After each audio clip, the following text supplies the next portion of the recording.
Good morning, everyone. Hi. Afternoon or evening, wherever Yeah, you are. that's right. Afternoon, good time zone, good time of day. Yes, Vicky's Yes. back from her world Hey, tour. I'm back. Finally. We missed you. Thank you. Good morning, Mhm. everyone. Yes, and I missed you guys, but I watched the two LiveCasts that I've missed, of course. That's And you good. did great. Thank you. Oh Thank you well, for having my back. the soldiers on. Oh, Thanks You're again to Azure always who great. jumped in last week when I was going solo, so I didn't have to drag it out for 2 full hours until. That was good. Yeah, it was awesome. Yeah. So we also have Christine Miller with us, and she wins the award for first one in at woo! 9:36 this morning Eastern Time. Audrey Martin, Judy Stutz is here. Hillary from Wales. Klaus is here. How do you Klaus? D. Spencer Carr. Tammy Summer. Willadine is here. John Tyner from Ireland. Good job. Patricia Jackson. Hi, Murray John. Maloney from just next door in Collingwood. Very Yolk is here from the Netherlands, and many more will be joining us, I'm sure. And hello to everyone who's watching this after the fact on demand. So we appreciate you all. Yeah. lovely. So we had something big happen this week. Yes, we did. Vicki returned. We made. Well, yeah. That is the biggest thing. And I returned. I returned carrying 40 million profiles. Whoa! Wow. On the That's 18th. amazing. The 18th. We did it. Yeah. Yeah. Congrats, Wow. everyone, for making this possible. Mm-hmm. That's fantastic. Yeah. And Hey, there's a G2G post about that too, right? Yes. Right. Who was Hi, this Asher. person? Hi, Azure. Who is the person with the closest guess? Oh. Can we look that It is up? Joy Trevino. Or Trevino. Okay. Trevino. Excellent. Nice. Joy. Joy Trevino. Congratulations, Excellent. Joy. Yeah. Way to go. Yeah, she guessed Monday 18. Okay. And there it is. And Monday, November 18th. Oh, at 6:39, according to the WikiTree server time. Wow. AM or PM? Well, it's AM. 06, so it would be AM. Okay. So it'd be the 24-hour clock that they're using. So, and the WikiTree server time would be Slovenian time, right? So that would be quite early in the morning for us. Hey, we have Joy in the Joy is chat. in the chat. Joy! Way to go, Joy! Hi, Joy! Way to go. Yay! Nice. Awesome. Congratulations, Joy. That's wonderful. Wow. Excellent. And then, of course, the genealogy question that followed up with that was related to Lee Trevino, the golfer. That's funny. Yeah, but this very cool post with all this math and stats and stuff was put together by Tommy Buck, who is in the chat. Thank you, Tommy. Yes, way to go, Tommy. Thanks. Yeah. Anyways, I'll stop sharing now, and I will turn it over to Betsy. Okay, so we've got a busy morning. Yes, I have to leave a little earlier than usual today, and our question of the week had 93 answers. So, wow. Wow. The question of the week was, do you have anything that is named after a member of your family? What about you two? What about you, Greg? So on my adoptive side, my mother's maiden name was McIsaac, and there is a McIsaac Avenue in Aurelia, which is the closest town to where I live. So that's the closest that I have, that I know of. Okay. Yes, and I have a lot of notables in my family. The Blancos, that come from the first president of Chile, Manuel Blanco Encalada, and he has a lot of things named after him, from ships, like Navy, Armada ships, as he was the creator of the Armada. And I have Diego Portales, who was also a vice president when there was no president in troubled times, and he was murdered. And they have, even a university called like Diego Portales. Wow. Neat. I have a lot of things. Wow, yeah. That's- So in my family. you're a direct descendant of the first president of Chile, right? Yes, direct. Woof. That's very cool. Yeah. Wow. You It should was- do yeah. like a namesake treasure hunt and go and photograph yourself next to all the Actually, name. I collect the street signs yeah with his name. uh-huh Yes, I have a few. And I think, yeah, my intention is to make a free space page for yeah that. that's a Excellent. great idea. Yeah, Mhm. I Yeah. just have a street. You've got a street. I have a Oh. street, Menzie Street in Canastota, New York. Awesome. So my Scottish line, the Menzies, were one of the early families, and they had a street named. I guess that was the street their house was on. So. Mm. Oh, cool. Yeah. So in reading these 93 answers, I thought it would be fun. I started jotting down all the different kinds of things that were named for families.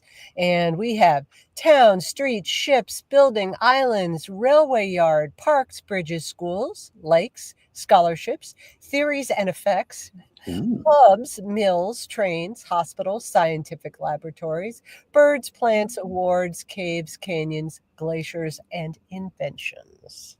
Wow. that was really fun to see. Like, Wow. I never would have thought, but yeah. Wow. So fear not, we're not going to go over all 93 answers, but it does make for fascinating reading. So I encourage everybody to go and read and upvote and all that. We'll look at some, quite a few. So here, let me make this bigger. How's that? That's easier. Yeah. Yeah. Good. So Kay Smith says that Wilcox, Arizona was named for Orlando Bolivar Wilcox, her fifth cousin 4 times removed. I had to figure it out because family kept asking. That sounds familiar. That And was David Wilcox? I'm sorry? That was from David Wilcox? Oh, I'm sorry. Yes, you're right. The comment Smith. That makes more sense. It does make more sense now, doesn't it?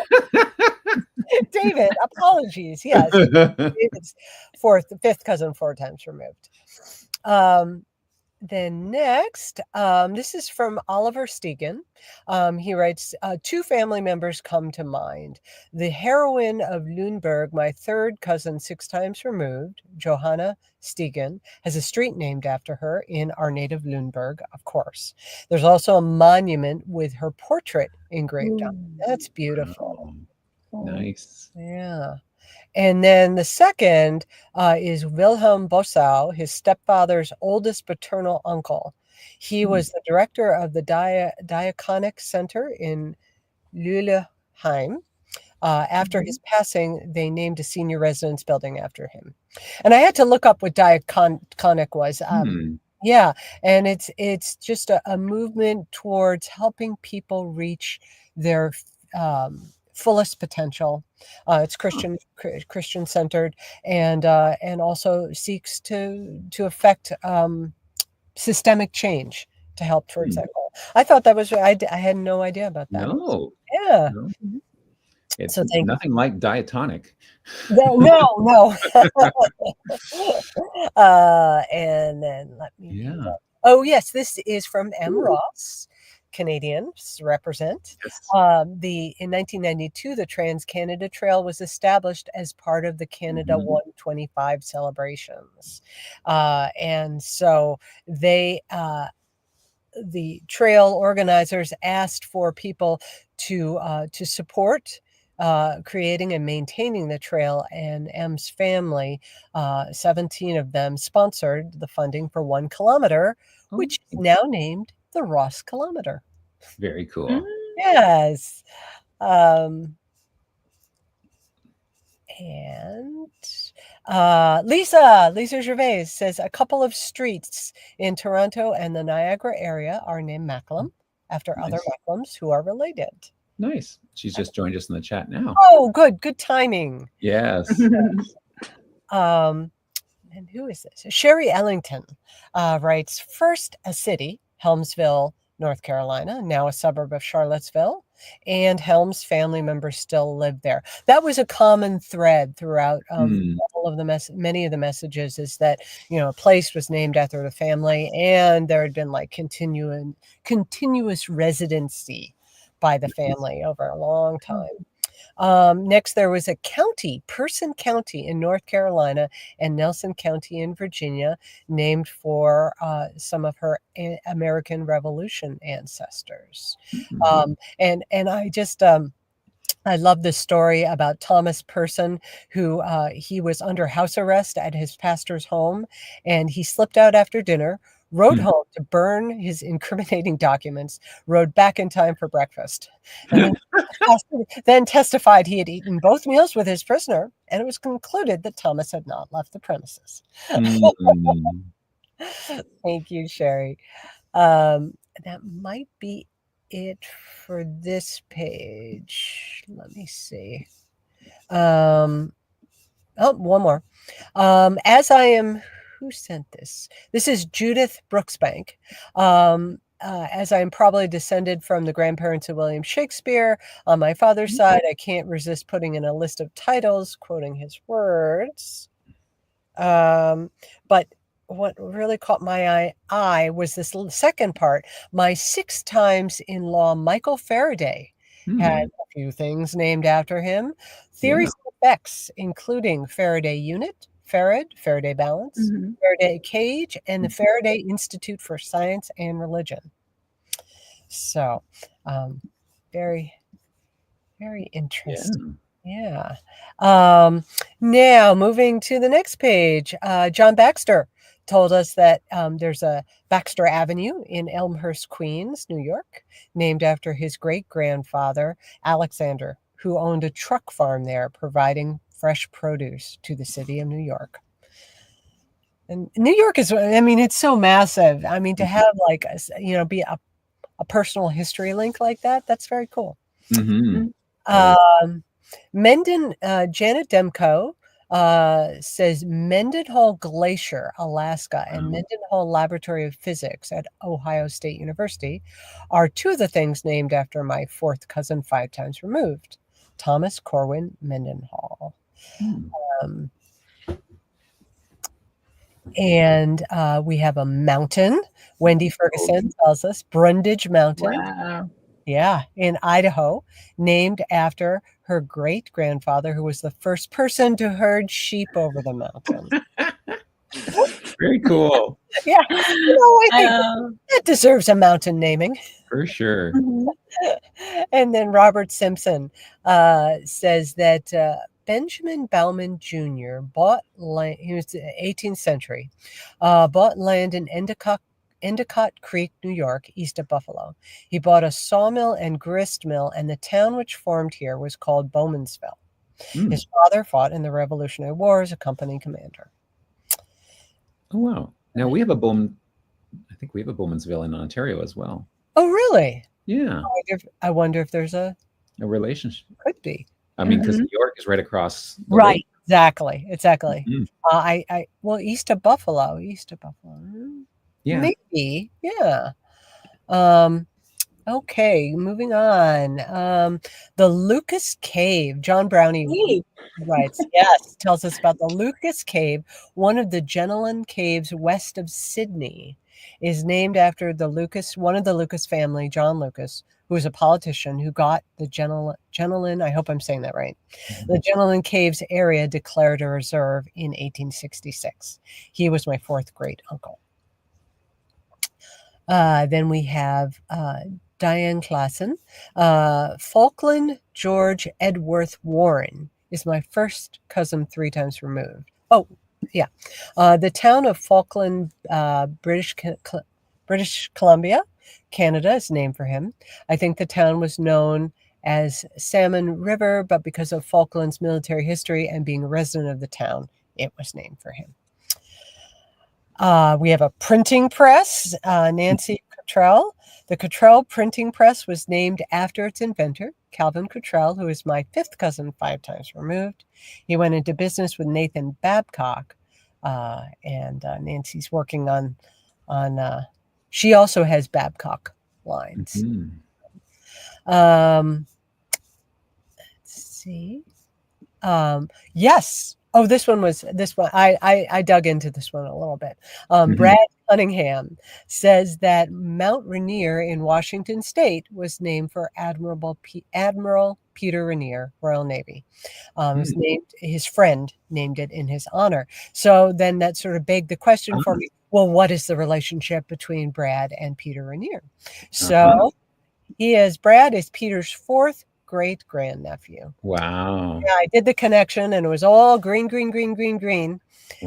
And so I decided to check up on that. Yeah. I always thought it was pronounced Mount Rainier, but I'm Canadian, so I'll Yeah, Rainier. Rainier, yeah. Yeah, it's sort of it depends on, I guess, what you do with your vowels. And That's right. That's right. I may be mispronouncing it. Oh, well, I don't know. You live closer to it than I do. Here's more on the Babcocks.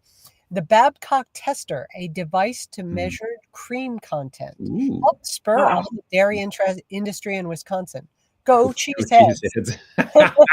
That's great. And then there was also the Babcock boiler, also known as the Babcock and Wilcox boiler, solved the problem of nautical boilers blowing up into fiery shrapnel as occurred in the paddle boat steamers of the Civil War. Well, that would be an important invention. Yeah, that does not sound like a good thing to No. Let's see. Then let's see. Stuart Aubrey writes about I thought this was interesting. The Aubrey Holes, a ring of depressions surrounding Stonehenge, which John Aubrey, FRS. Someone in the chat, help me out. What does FRS stand for? Some sort of Fellow of the Royal Society or something? Maybe. Something like that. Because he discovered these depressions while surveying the site in 1666. They were later discovered to be burial pits containing cremated bones from whales. Oh, wow. Yeah. Cool. I think you're right about Royal Society, because there's the Royal Society founding member. Yeah, fellow. Yeah. Okay. Yeah. I was just making it up. Well, good. You get it right.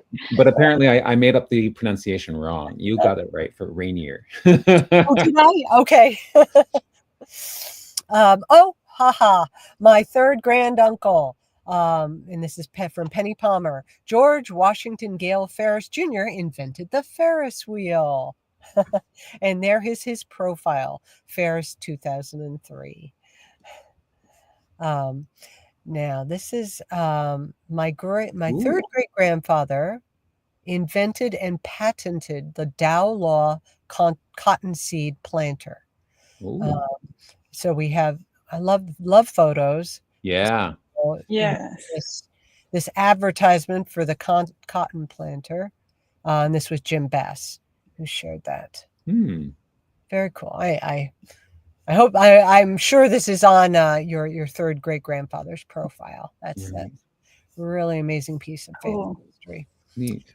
Marion Cerruti writes that Stillwell Avenue in New York City is where her third great grandfather operated a ferry boat for many years. And his son was also a ferry boat captain, and their house was located on Staten Island. Thanks, Marion. There were a lot on this page. We have a plant named for the brother of A. O'Brien. Wow. O'Brien eye. O'Brien eye. Neat. And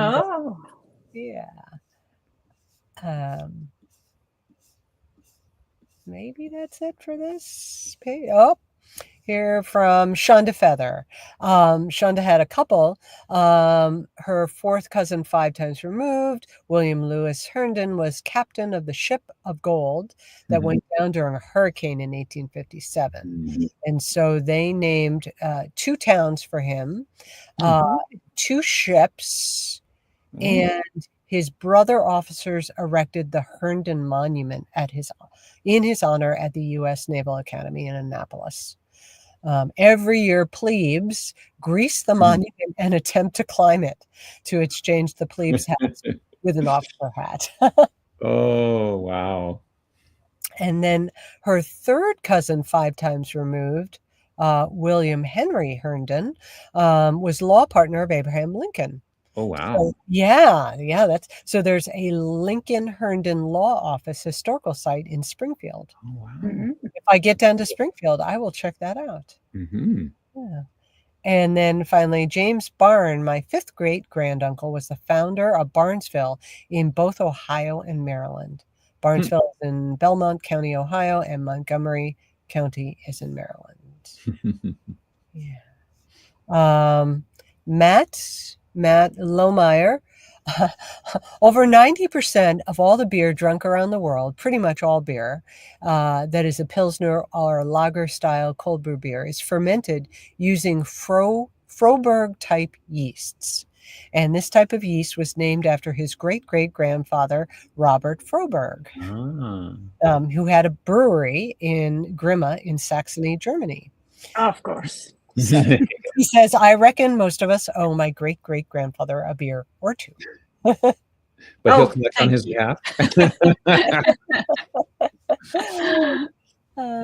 And last 2, a glacier. The Lambert Glacier in Antarctica. Yeah, the largest glacier in the world is named after Dr. Bruce Philip Lambert, Order of the British Empire. There's his WikiTree profile. He was Director of National Mapping in the Commonwealth Public Service of Australia. And he is Ian Glendinning's second cousin once removed. Thank you, Ian. Glacier. I mean, I think a glacier could almost be, who knows how big that is, like, being the largest in the world. The largest. Okay, and this is for Greg. Oh. Cooperberg invariance of 3 manifolds. Ooh. Named after my mathematician first cousin, Vladimir Cooperberg. Wow, very cool. Yeah. So okay. Mendel. So something to do with 3D topology and geometry.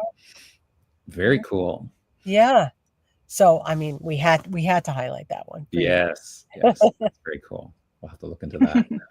Yes. Thank you so much to everybody who posted. I'm sorry, the answers were all wonderful, and it was tough. It was tough as I drank my coffee this morning. Well, I can't show all 93, but they were all wonderful. Thank you. And now we have a dog picture. We have one pet picture. This is Brian Nash and Henry. What a cute picture. And then moving on to celebrate your ancestors.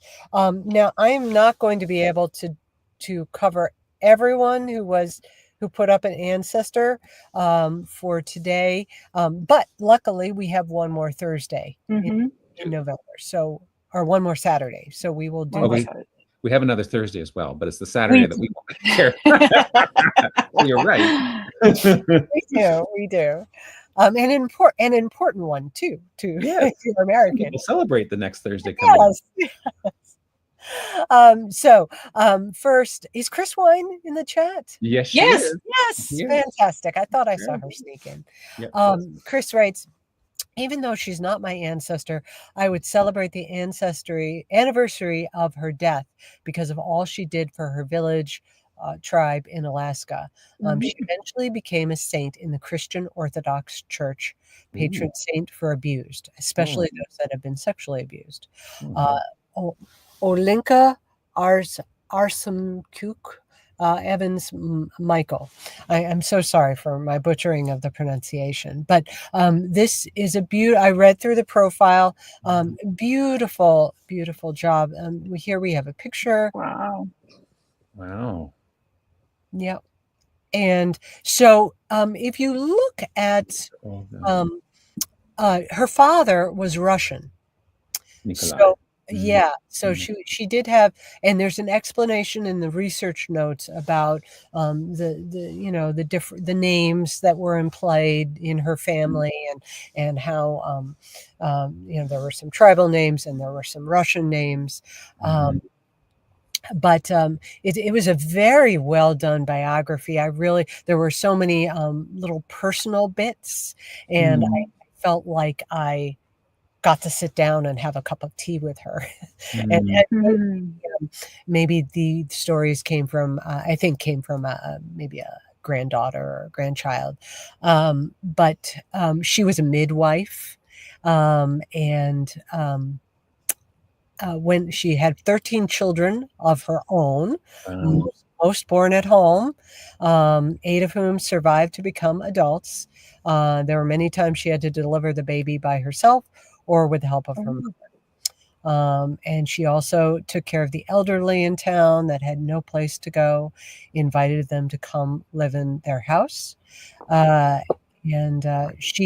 She took care of her own family, and she also volunteered to help others and had her children volunteer as well.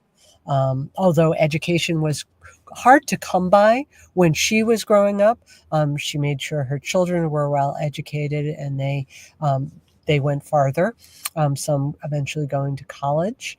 And she was a skilled craftsman. She would make gifts. She made flannel gowns, baby booties, blankets, small quilts, and knitted items for orphans at the orphanage. And she also acted as a go-between between the two cultures, because her English was good, and she also had her native indigenous language. So she and her husband served as cultural mediators. Sadly, she was diagnosed in the 1970s with terminal cancer, and she was buried in her wedding gown. And this is just a beautiful profile. Thank you so much for it doesn't matter that she's not your direct blood ancestor. We really appreciate knowing more about Olga, Saint Olga. Yeah. And then I saw Tammy Sumner come into the chat. So Tammy shared four ancestors with us. Wow. Take a quick look at all four.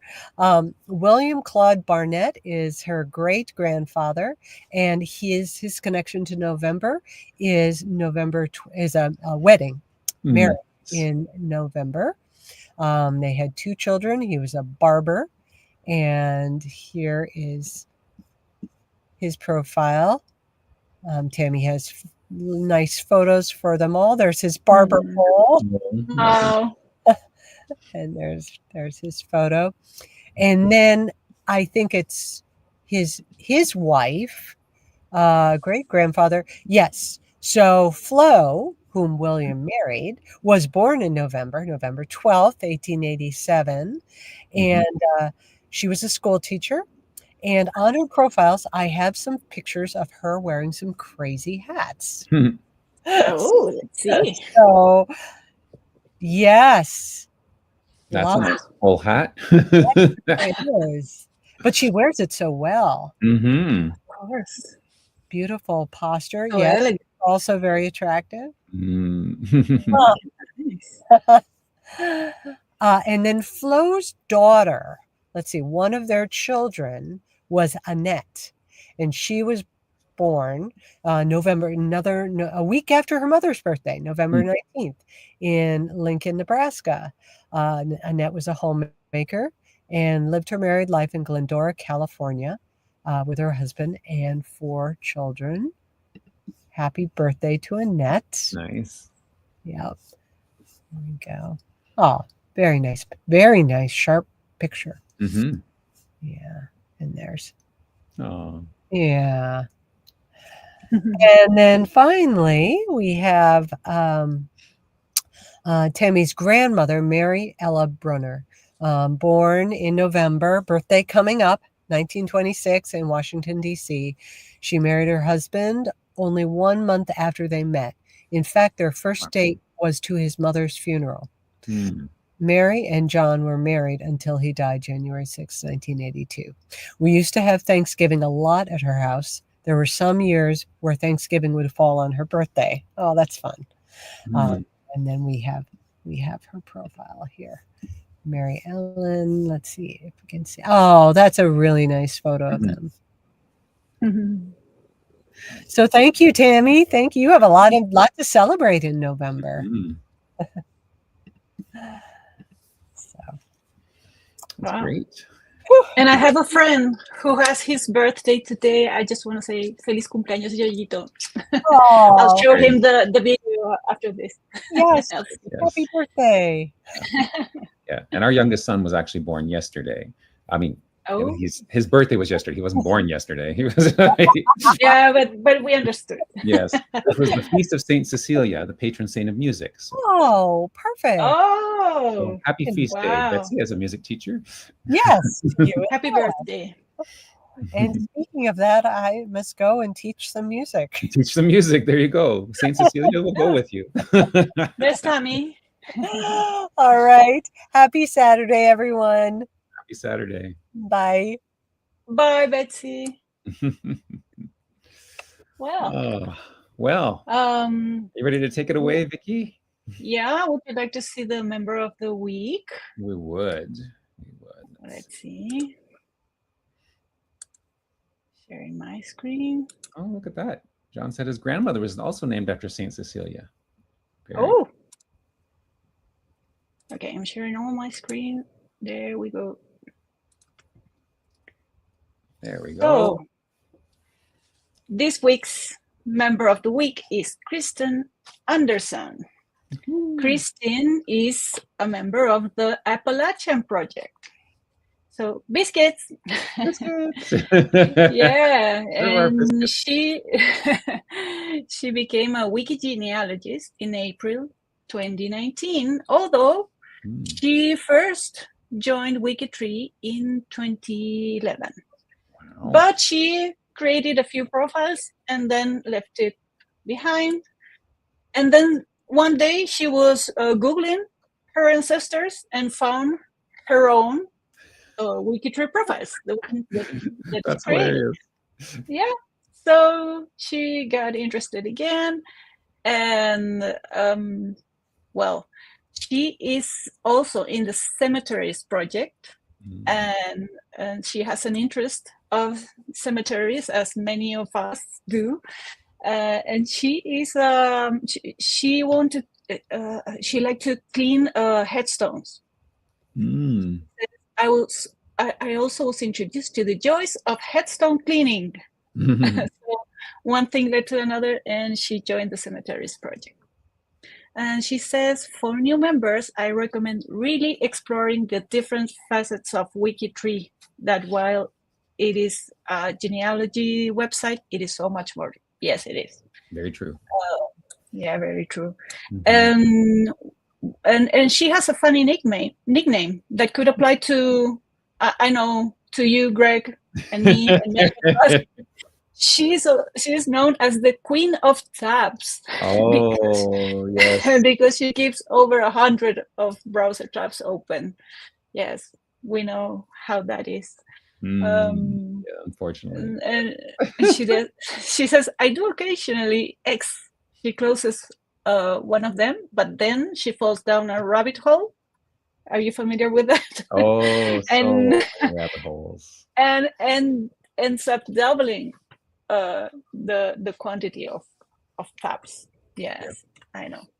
And she likes to digitize genealogical materials. Oh. So she says, if you have relatives that live in Franklin County, that is Kentucky, right? Kentucky, yeah, very good. Yeah, here's the link to the digitized yearbooks. Wow, interesting. Very cool. So if you have relatives there, you have to thank our friend Kristen Anderson, the member of the week. So check the entire interview. You get to know more of this Appalachian friend. Nice. Nice. So let's go to the Profile Makeover Challenge. Excellent. Yes. Do you remember we had a special invitation this month regarding the WikiTree week? So we invited you, and you're still on time if you want to follow this challenge. You have to do a profile of someone who has an anniversary during the WikiTree that was between November 1st and November 9th. So anyone who was born or married or died during those dates is a subject for this profile makeover. So I want to show you this makeover made by Melissa Jamieson. Melissa usually does profiles of unknown persons, not related to her. That is a very generous thing to do. And this was the before of this profile. Check, we had Ida M, unknown last name at birth, and Oborsky, eventually. Oborsky, we'll see. That will change. And Ida M had no biography because this profile was created through Jetcom import. Right. And we only knew she was named Ida M. Wow. Nothing else. And she had one mother, and that's the only connection, was a mother, right? And that she was a mother? Well, no, she had the mother of Edith. Right. And she was born in Canada. Ooh. And maybe you know where she was born. This was the after. Look at that. Whoa. Now we know she was called Ida May. And her last name at birth was Terry. And now she has like 3 more surnames. Oh, okay. O'Rourke and Swanson, because she married 3 times. Now we know all about her. And she was born in Port Perry. Port Perry is about 45 minutes down the road from me. Yes, I was sure you would know where that was. Yeah. And then she died in Michigan because eventually her family moved to Michigan. And now we have her parents identified. She had a sibling, a sister, and 3 spouses. And there is her child, Edith. And Ida May was born in 1877, and around, it says between 1891 and 1895, somewhere between that, they moved to Michigan, where she met her husband, and she married at 18 with Charles Heights. And then they divorced or separated. And Ida May, in 1910, was living in Menominee, Michigan, USA, and she was working as a housekeeper for her future husband, John O'Rourke. Oh, wow. O'Rourke. And that O'Rourke? O'Rourke, yeah. Oh, well, thank you. No problem. You didn't pronounce the final E on that one, yeah. But I said O'Rourke because that's the origin of this supposed surname, Oborsky.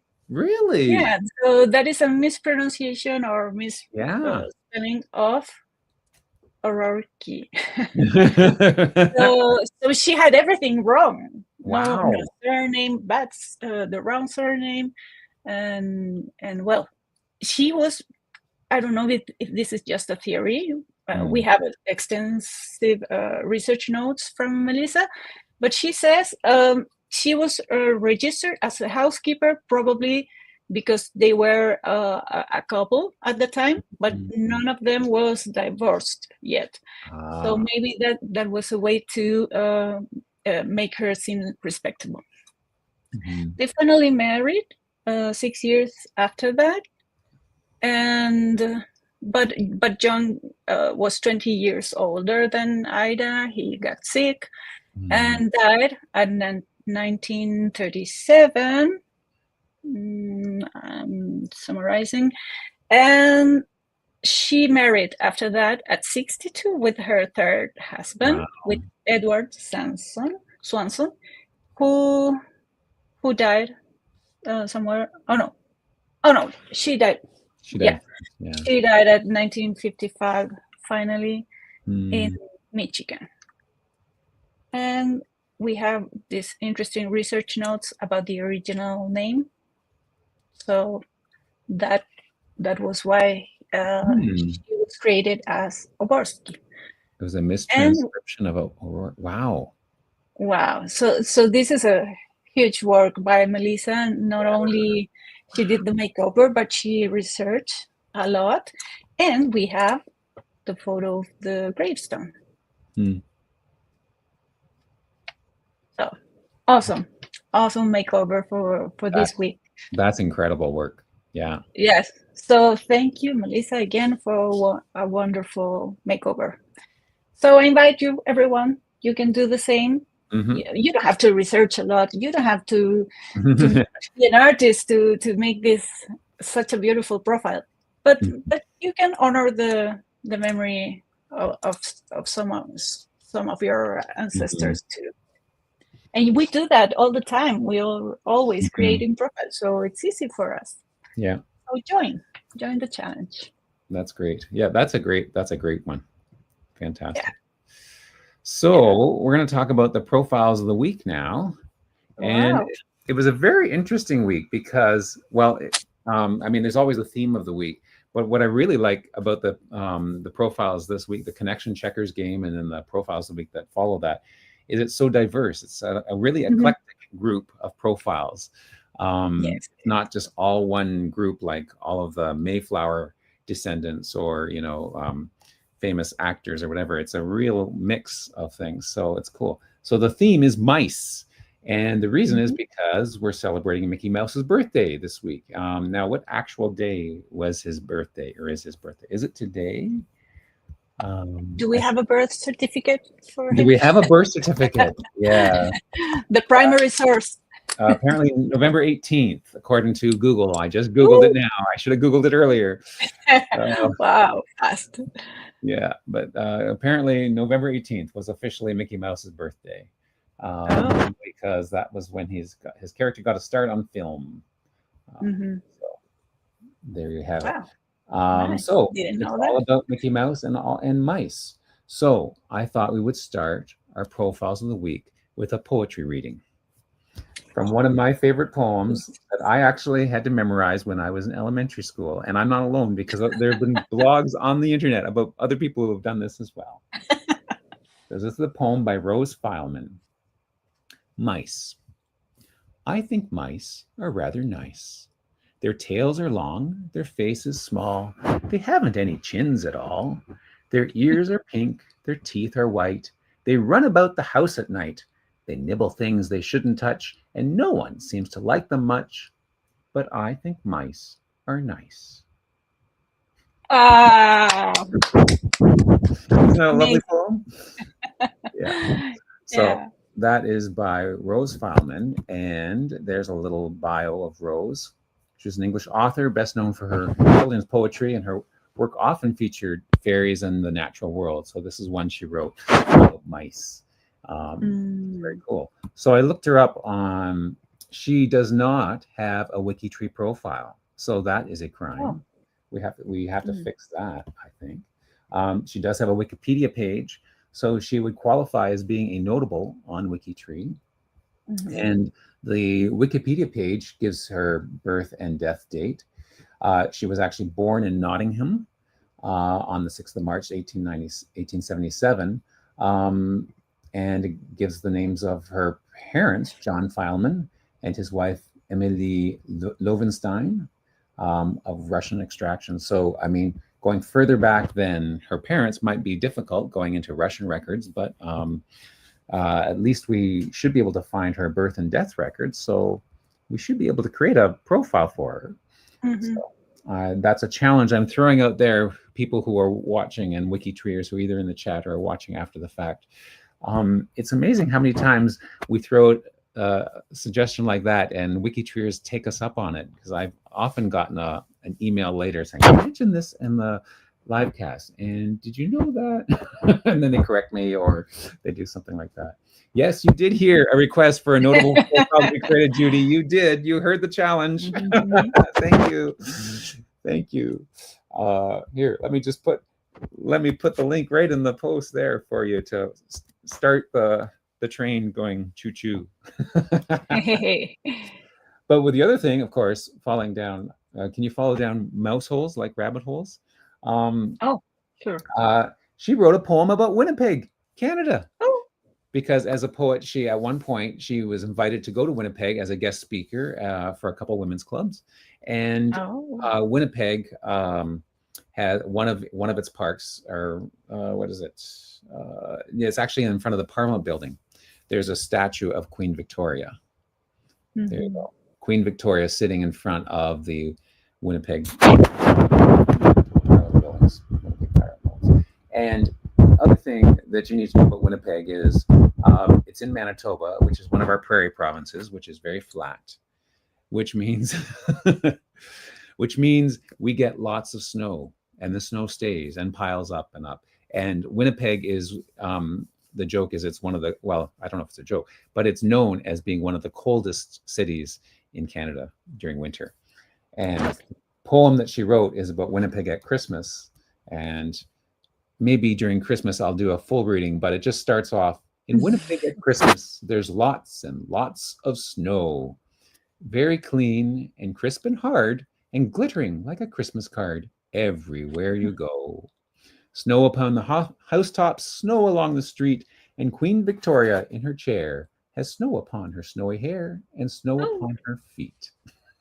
There we go.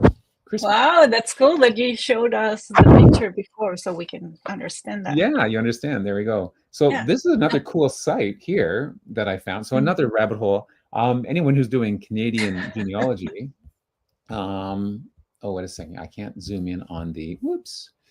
The URL is winnipegtimemachine.blogspot.com. So there's a whole website devoted to a Winnipeg time machine. There we go. Oh, and it just stores pictures and stories about Winnipeg. So if you have ancestors or descendants or people you're researching in Winnipeg, this is a good place to check it out. Yeah, good idea. Let me just throw that in. And I don't know if that. And we can use that poem for Secret Santa. Yes, we can. Yes. In fact, that was a message I got this week. Someone said, "Are we doing Secret Santa? Because I have someone I'd like to, she has a suggestion." So yes, the answer is yes, we are doing Secret Santa this year. In fact, in a few short hours, depending on how long we go, Vicki and I are meeting with some of our other elves to plan out the details, and those details will be released shortly. But yes, we will have a Secret Santa. So think of who you might want to nominate, or a request you might have, or if you'd like to be an elf. I think it's more fun being an elf. It's fun having someone do something for you too. But anyways, we'll talk about the Secret Santa another time. But speaking of other time, maybe we should start on actually the profiles.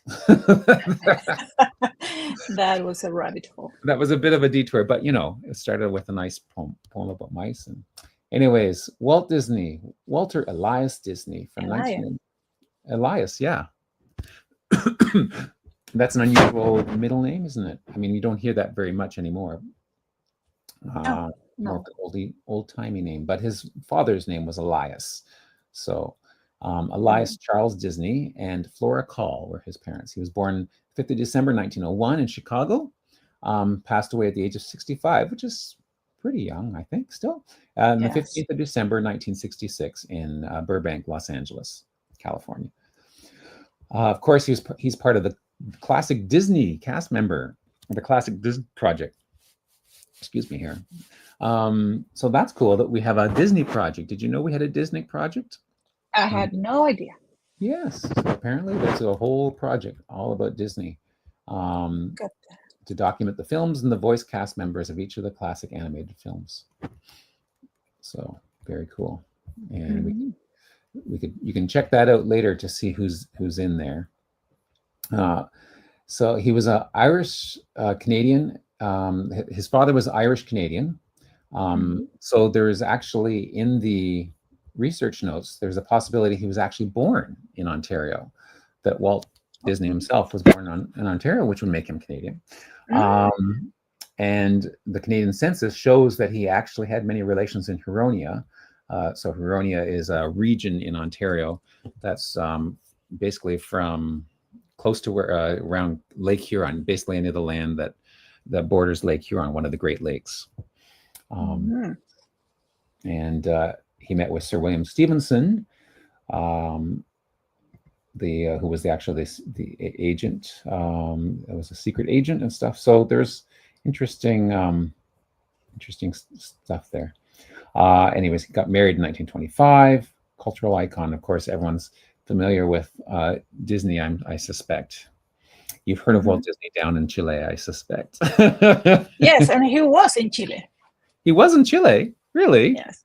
Yeah. Oh, I did not know that. But anyways, yeah, there he is with Mickey Mouse, who celebrated a birthday this week. Moving on, we have Mel Blanc, related to Blanco? Maybe.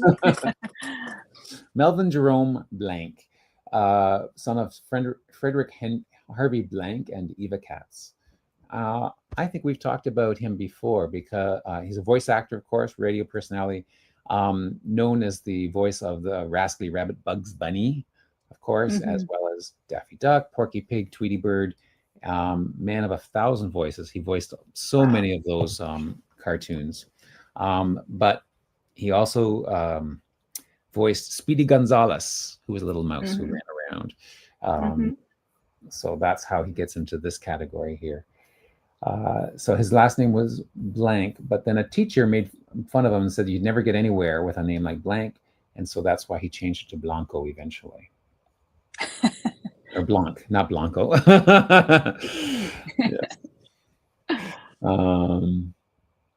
Yeah, married to Estelle Rosenbaum, and there's a picture of his tombstone there. Very nice. Moving on, we have Douglas Engelbart. So this is the first one that sort of, so the first two were sort of cartoon characters or people related to cartoon characters. This is a very different take on mouse. Douglas Engelbart is the inventor of the computer mouse. The mouse. Yes. Yay, awesome. Isn't that wild? Wow. Yeah. So he was born in 1925 in Portland, Oregon, son of Carl Lewis Engelbart and Gladys Charlotte Amelia Munson.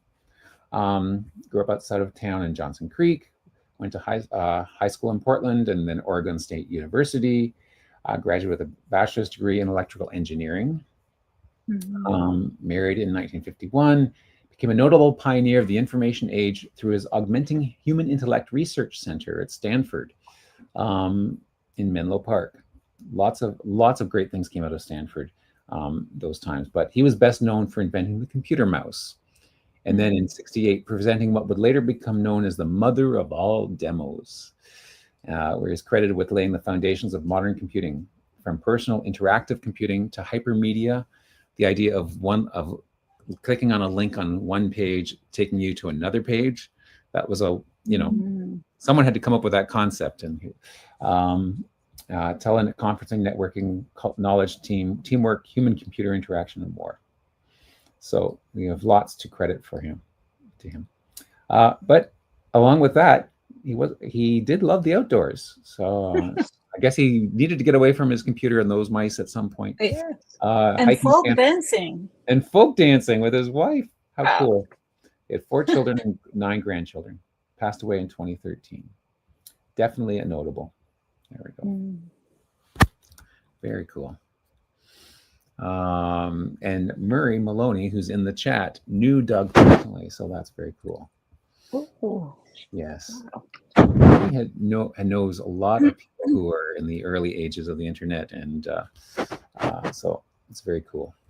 Wow. So that means that through that, we're only 2 connections away from Douglas Engelbart, personally wise. You know, from us to Murray to Doug. Yeah. To 2 degrees. Yeah. 2 degrees. Then another famous Canadian, Michael J. Fox, who is still alive. Oh, I didn't know he's Canadian. Yes. Oh my goodness. Of course, he's one of our. We're very proud of Michael J. Fox. Born in the 60s, son of William Nelson Fox and Phyllis Evelyn Piper. Yeah. He was born in Edmonton, Alberta, actually, on June 9th, 1961. Oh, so he's actually older than me. He always plays such a kid. I kind of thought he was younger. But yeah, as a retired actor, famous for Alex P. Keaton on the show Family Ties, and of course Marty McFly in the Back to the Future. But he's done lots of stuff. He was acting even up till 2020, I believe. Even after the Parkinson's has slowed down his career. I think one of the last few roles he did was as a lawyer in The Good Wife, and was one of the shows where he played a lawyer who actually had Parkinson's, I think. So, but he was great. Began his acting career in a show called Leo and Me by the CBC, the Canadian Broadcasting Corporation. Then he moved to LA because yeah, if you want to get big, sometimes you have to leave Canada. Though we love the people that started here, and we really love the people that stayed. Anyways, he married it's funny that he actually married his co-star, Tracy Pullen, who starred in the show with him. Anyways, great profile. Retired from acting in 2020. There was a really good documentary about him on Apple TV last year. So I'd recommend reading that if you're interested. Yeah. And what's the connection with mice? So the connection is he was the voice of which mouse was it? Stuart Little. Oh, Movie Stuart Little. of Yes. course. Which leads us to the next profile, E.B. White, Elwyn Brooks White, who is the author of the book Stuart Little. Oh. Yes. So E.B. White, born in 1899, Mount Vernon, New York. In July 1899, passed away at the age of 86 in 1st of October 1985 in North Brooklyn, Hancock, Maine. There's his signature. Very nice. So he wrote many books. Stuart Little's one of them, but Charlotte's Web was the first one of those that I read. Did you read Charlotte's Web? No. No, but I know the title. You know the title. It's a lovely book. It's little... And Stuart Little is an old book. I thought it was just a movie. Well, it is a movie, but it's based on an old. But it's timeless. Wow. Yeah, I don't know the Trumpet of the Swan though, but yeah, he was the youngest child of his parents, and how many here? You only have one brother listed, but when it says youngest child, I wonder if there's more that could be added to the profile. Went to Cornell University, Bachelor of Arts degree there in 1921. Published his first article in 1925. He turned his hand to children's book in his late 30s, and then his first book was published in 45. And then, like, I love these old titles. Whoever did this profile, this is great. Yeah, looks great. Yeah, and that's the book that I took out from the library, and when I was in elementary school, it looked just like this. Wow, the same cover. Same cover. Wow. Yeah. Wow. That's wild. So anyways, a great profile here. Won the Laura Ingalls Wilder Medal. That's very cool. Laura Ingalls Wilder was an author famous for The Little House on the Prairie. Yes. Also won a Pulitzer. Sadly, he suffered from Alzheimer's near the end. That's too bad. But moving on, Eva Gabor. She was the voice actor for I believe it was Bianca in The Rescuers. Let me just double check. Yep, Bianca in The Rescuers. The Rescuers was one of those kids movies. It's not a Disney movie, I don't think, but it was one of the kids movies that our kids watched a lot. So we got very familiar with it.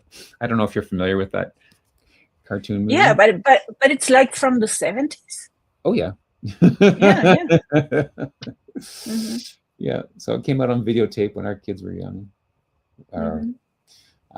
Anyway, yeah, so Hungarian socialite actress, though we remember her from that. Of course, her most famous role was as Lisa Douglas in Green Acres. I don't know if you ever watched that. It's an old sitcom. That sitcom's from the 70s as well, I think. Yeah, I know the name, but didn't watch it. So the gag is, so her husband is a farmer, and that, hence the Green Acres, and she is this movie star from New York, and somehow they met and fell in love, and so she moves to the farm, but of course she has no clue how to do anything, cooking or cleaning or farm work. So hijinks ensue. She has two famous sisters, of course, Magda and Jaja Gabor. And like them, she had multiple marriages, but she only had 5. So that's relatively low for a Gabor sister. Oh, and no children. And no children, no. Yeah. But even though she was the youngest of the Gabor sisters, she was the first one to pass away at age 76, respiratory failure and pneumonia, because after an accident that she had. Oh, that's too bad. Yeah. Her mother died 2 years after her when she was 100 years old. But her mother, they never told her mother about Eva's death. That's kind of sad. Yeah. Johann Mendel, Gregor Mendel, born in 1822 in Heines in northern Moravia in the Austrian Silesia, son of Anton Mendel and Rosine Schwartlich. Lived to be age 61, died on the 6th of January, 1884 in Brunn, Moravia, which is what was Austria-Hungary at that point in time. It is now known as part of the Czech Republic. He was born Johann, but he took the name Gregor later on and was known as Gregor. When he became a monk, he changed his first name from Johann to Gregor. So he was born and baptized in 1822. He became a monk in 1843, then became ordained as a priest in 47. And then he started doing these famous experiments with pea plants and eventually with mice as well, that to lead to the theory of evolution, that led to, evolution and genetics that he's famous for. And of course did a presentation in 65 and eventually became an abbot. So, I know his name, and I suppose most people know his name because of the scientific work he did in genetics. Like Mendelian genetics is very famous, but I wonder how many people realized he was actually a priest and eventually an abbot at the same time. Yes. Interesting, eh? I had no idea. Yeah. But speaking of genetics and evolution, did you see the post this week about the redesign, the WikiTree redesign? Oh, yes. I saw the post. I didn't get to see the redesign. Well, then you're in the right place, because we're going to evolve. We're going to do the last half of the profiles, evolving from the current WikiTree profile to what the new one looks like. Ooh. So this is now, again, so if you read the post, what do you think of this profile design? So we're asking for feedback. Chris is asking for feedback. And to go into it, basically, all you have to do is change the URL from wikitree.com, www.wikitree.com to preview.wikitree.com. But when you get into it, you do have to enter a username and a password, and that's in the GDG post right here. Okay. Yeah. So, and this post is pinned at the top. So if you go to you'll see it is pinned. There's what do you think? It's right there. So it's easy to get to. So here is the new view. And if you don't like it, let people know. If there's, I personally, it's very different, right? Yes. I'll just hide those pages. Go back from one to the other. I could make this a little wider, so it's sort of the same. Actually, maybe I'll make this a little smaller. So we have a sort of a broader view.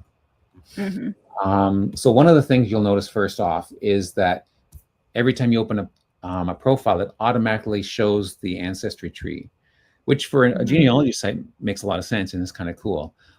Yeah. One of the things that is mentioned in the post is that that's the default now, but they will probably have an option, or if there's a request for enough of a request for it, there probably will be an option to make that a setting, turn on or off, so that it doesn't always show the tree, because those buttons will always be here. So you can show the descendants. Now this guy has no descendants.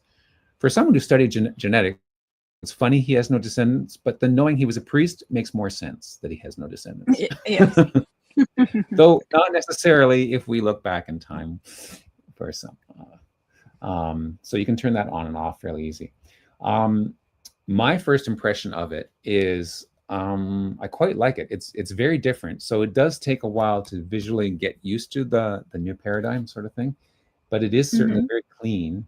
And there's I think that it feels like there's a little more white space.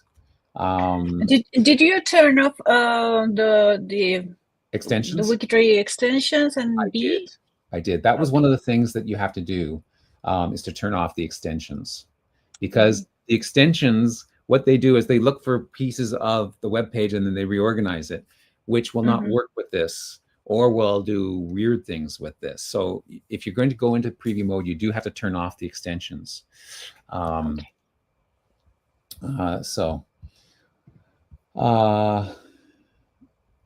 Anyway, so there's some things here. So I'm getting used to looking at it here. So there's the first menu, and the menu bar along the top starts with the WikiTree menu, which I can see being making a little more sense for people if you're going to do something with this profile, it's more likely that's where you're going to want to look. But the other My WikiTree one, which used to be the very first one, is now in the top right. Top right. Yeah, it's more intuitive. I think it is. There's your search, but you still have access to all the help menu, the find, and being able to add new things, adding new profile, new free space page, new DNS. So it hasn't. You haven't lost any of the functionality. It just, some of it may be in slightly different places, and so you sort of have this overall arching menu that goes from one page to another. And then this little menu here underneath the title bar with the name that allows you to jump quickly to different pieces of the profile. So that's kind of, I don't know. We have a question from Susie. Susie Carda says, will it work with Sorcerer and the extension when it is finished? I'm sure it will, yes. And I know that Ian has definitely been involved with, or will be involved with it when it gets finalized. I mean, until it's finalized, there's not a lot of sense in putting a lot of work into revamping things, because if it changes again, you have to do that work over again. But definitely, the extensions will be revised to work with the new look and feel.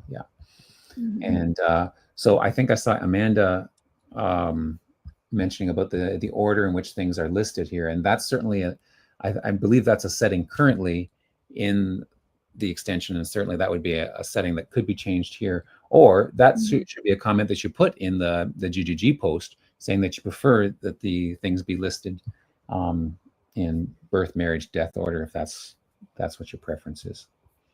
Sort of. So let's move on to someone we haven't seen. There's Beatrix Potter is our next profile.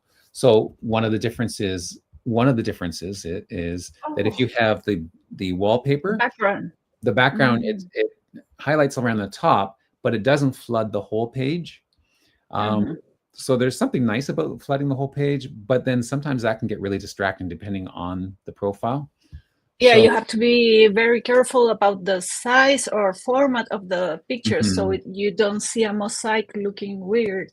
Yeah. So I kind of like this choice because it gives you that nice, lovely banner, but it doesn't distract when you're going down the other thing. The other thing I like about this version of the ancestor tree is there's just that white space separating each of the individuals. So they're distinct boxes as opposed to the solid mass. And sometimes the blue, the pink, the light blue and the pink sort of run into each other in my eyes. And you can actually see the connecting lines, which I don't always notice in the other one. But all of the links are the same. So like if I zoom in, you can see, you can still go to their ancestries and their descendants.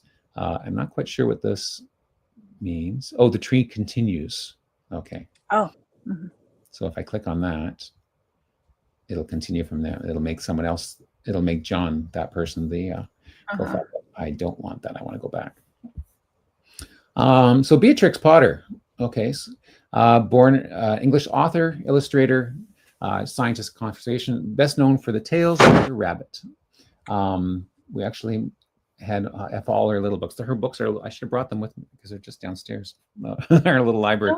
But she makes little books, and they're about the size of a well, they're wider, but they're about as tall, maybe not even quite as tall as a phone.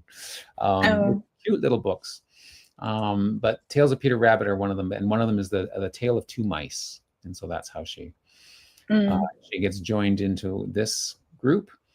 And she was an illustrator, so she wrote the stories and she also illustrated them.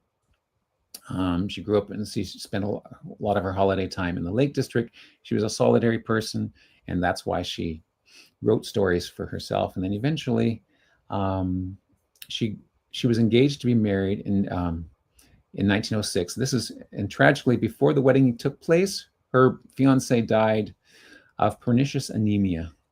Oh, isn't that sad? Yeah. So terrible. Yeah. So then Hey, Greg. Yeah. Could you zoom in? I'd like to see that square or gray. What is it?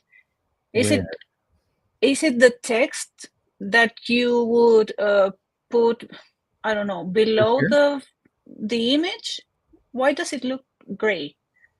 Oh, that is. Is it like a new feature? That's a good question. Let's go over here and change this to www. On her other. Okay, so here it's just a once upon a time. Their names were. It's like an indent. What does the editing look like?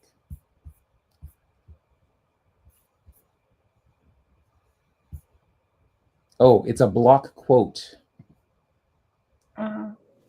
Yes. Wow. If you use a block quote in a profile in the old style, it just indents it. Now, she happened to have an image along with a block quote, so it just indents it normally. But in here, in the new profile, it looks awesome.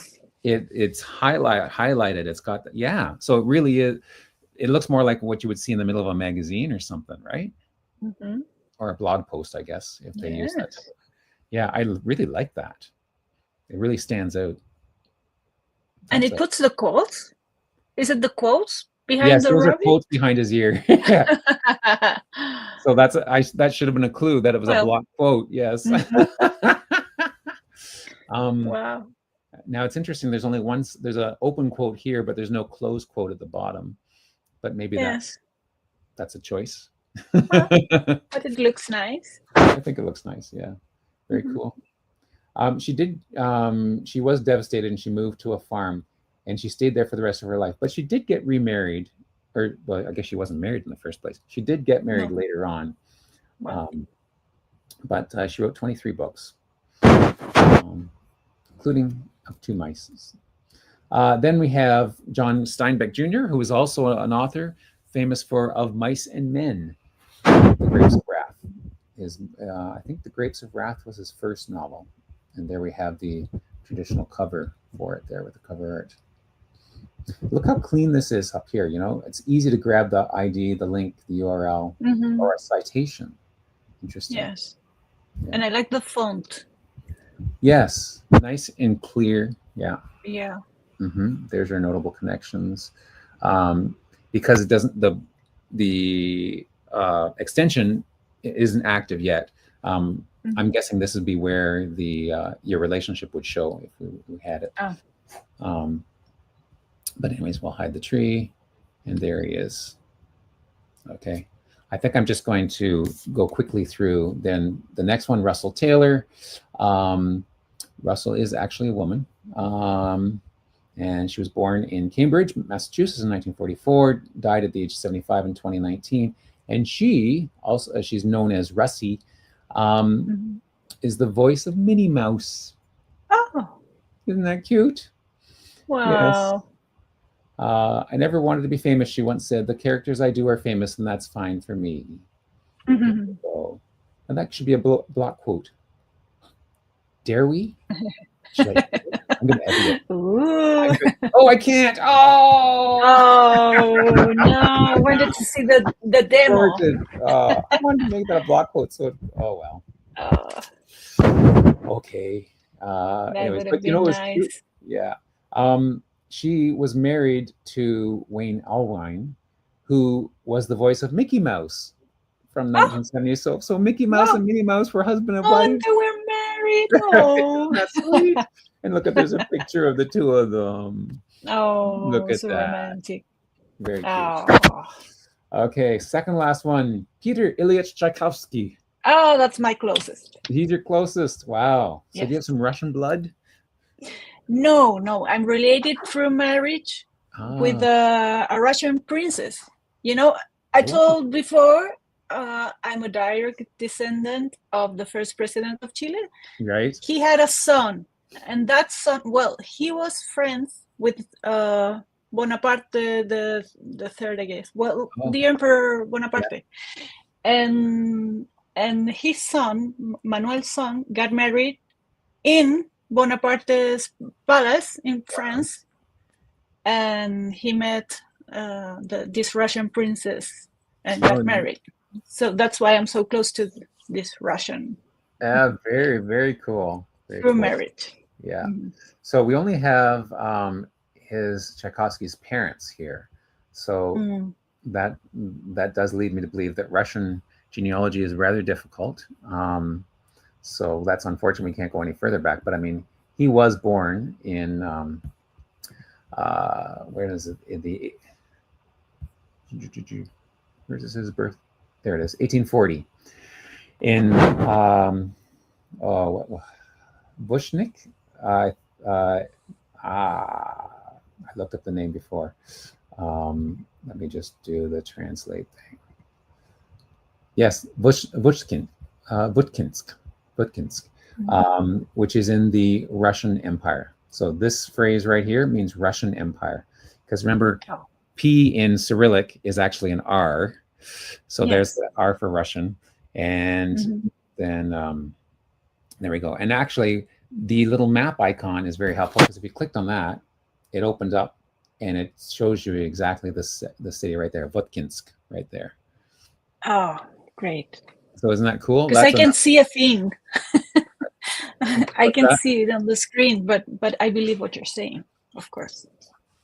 Oh, you know what is because it always changes its font. It redoes the font, so no matter how much I zoom in, it does the font slower. Oh, yes, yeah. But you can see that it's in. If I zoom out enough, you'll see that it's in Russia. Way over there we go.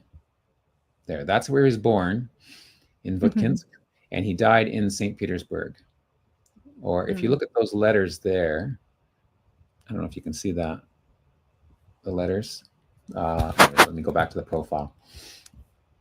That says St. Petersburg, and okay, and the first word there is the word Saint, and this is the beginning of Petersburg. P. Yeah, P is like a capital pi. Like pi. Yeah, yeah, Petersburg.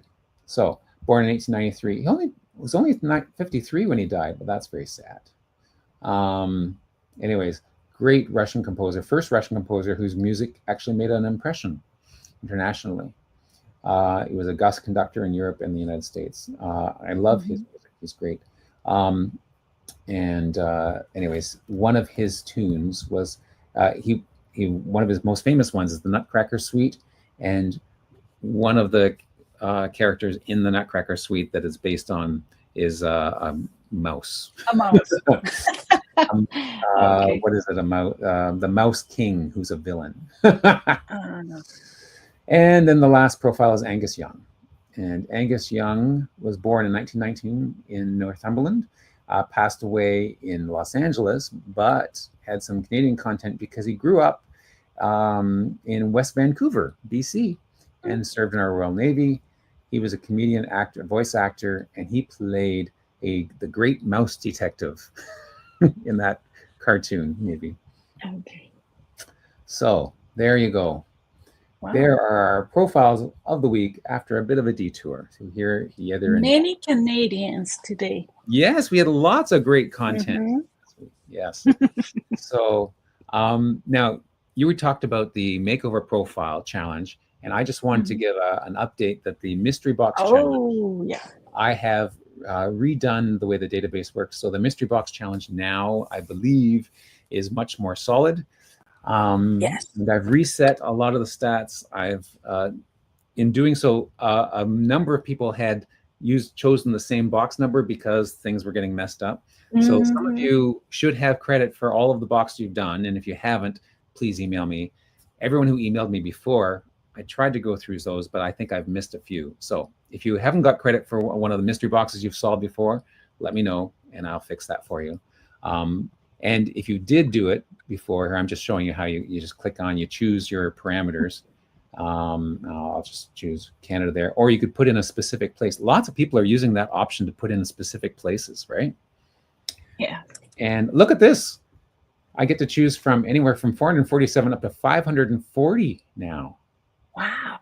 That's cool. Now someone took 512, which is 2 to the 11th. What number do I want? A prime number. I want a prime number. Well, let's try 499. Is that a prime number? Or a palindrome. Oh, I should have done a palindrome. Oh, well, we'll let it load. So it should work. It should work better now. There we go. I accept this challenge. There are my profiles that I get to work on. And anyways, you can click on the suggestion if you're not sure how to do it. Click on this, it'll open up the profile, and so you can fix it. If you want to go to your stats, you click on My Stats, and it'll give you a calendar, show you all the ones that you've done.